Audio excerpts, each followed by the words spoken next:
السلام علیکم ورحمۃ اللہ وبرکاتہ۔ بسم اللہ الرحمن الرحیم۔ نیند میں ڈر نہیں لگے گا۔ سنن ابو داود حدیث نمبر 3893۔ رسول اللہ صلی اللہ علیہ وسلم نیند میں ڈر جانے والوں کو یہ دعا سکھلاتے تھے: اعوذ بکلمات اللہ التامات من غضبہ وشر عبادہ ومن همزات الشياطين وأن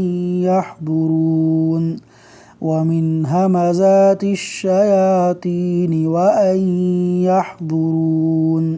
ترجمہ: میں اللہ کے تمام کلمات کے ساتھ پناہ مانگتا ہوں، اس کے غضب سے، اس کے بندوں کے شر سے اور شیطانوں کی گمراہ کن چالوں سے اور ان کے حاضر ہونے سے۔